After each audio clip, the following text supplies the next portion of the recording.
Okay, there is not a lot of info out there about Google's feedback loop with email, so I wanted to do a walkthrough of it and kind of talk about it. So, um,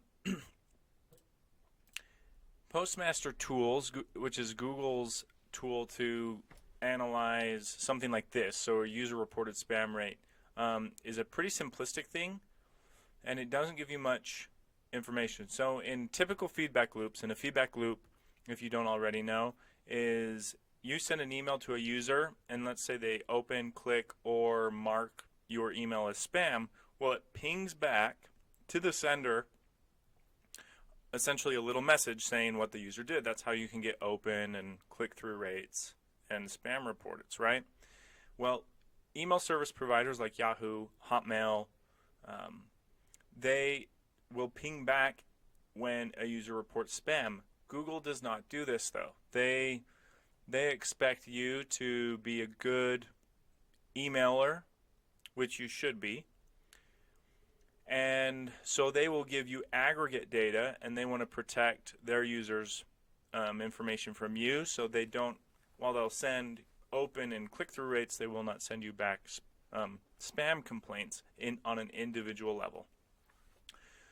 So you set up something called Postmaster Tools. It gives you a series of different reports, like your reputation for the domain and IP range, your spam rate, and a couple of other things.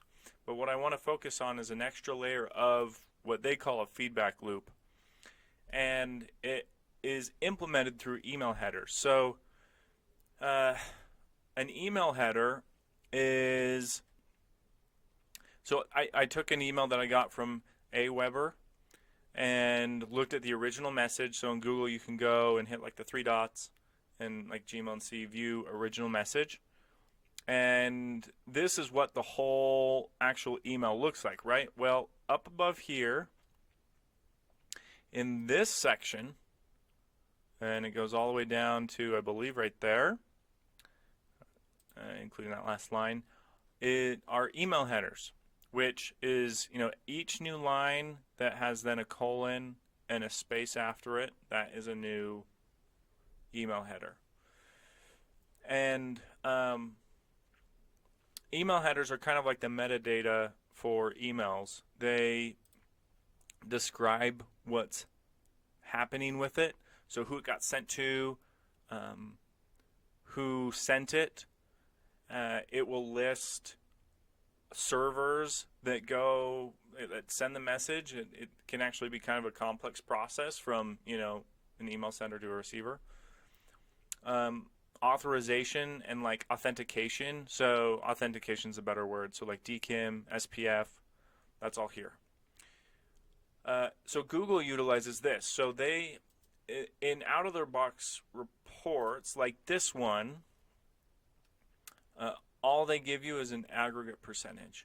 What Google will do is they'll allow you to get, if you're, there's a couple of requirements that aren't specifically stated, but if you're a high volume sender and you have specific campaigns that are driving more spam complaints than others, then what they'll do is they'll tell you, if you set your emails up correctly with this feedback loop, they'll tell you which campaigns are the ones that are driving those spam rates, so you can fix it.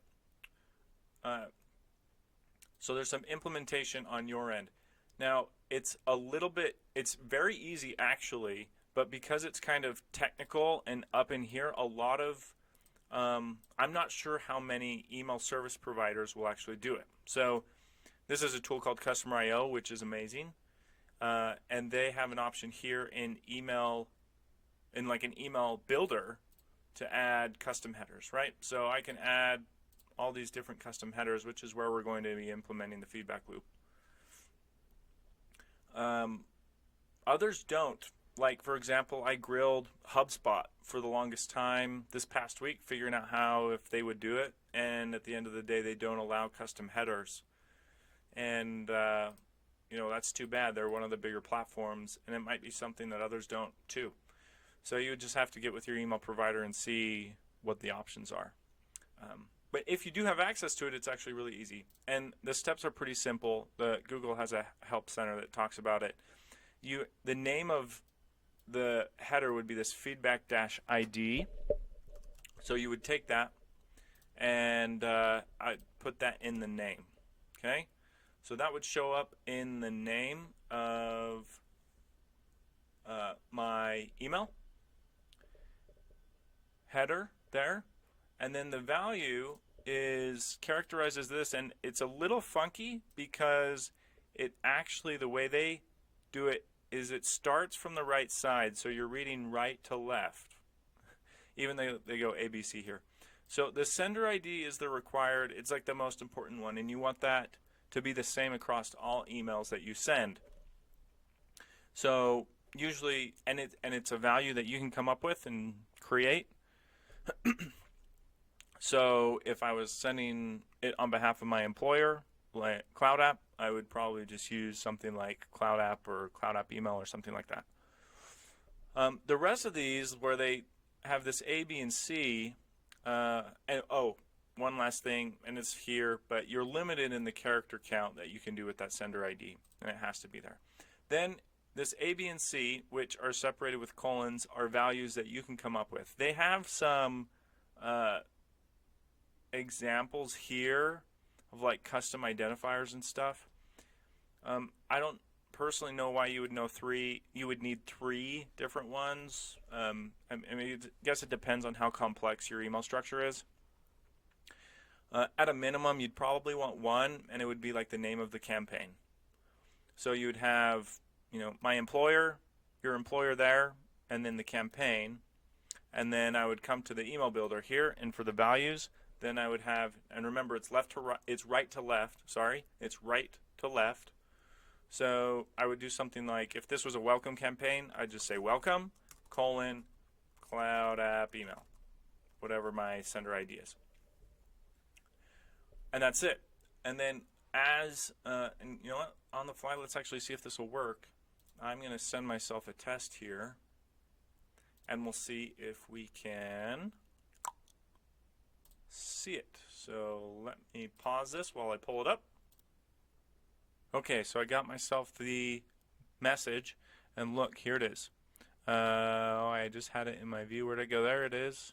Feedback ID, :space, that's the indicator that it's a new header. Then welcome, which is the campaign name, and the sender ID, Cloud App Email. And there you go. So data doesn't show up immediately within Postmaster Tools when you do this. And it's, it might not ever, depending on how high your spam rate is already, and if you've got a high enough volume of daily sends. And again, I don't know what that volume would be. Google they haven't shared it. I believe they haven't shared it. Let's see. Yeah, if you're a large volume sender, which of course is, pretty vague. So that's how you install it, though. And if you feel like you've got an issue, what I would definitely use it for is if you see an increased number of spam complaints across all domains, or especially Google, you definitely want this in place to at least see from the Google end which campaigns for Gmail users are driving those spam complaints. So I hope that's helpful. That's how you implement the Postmaster Tools feedback loop.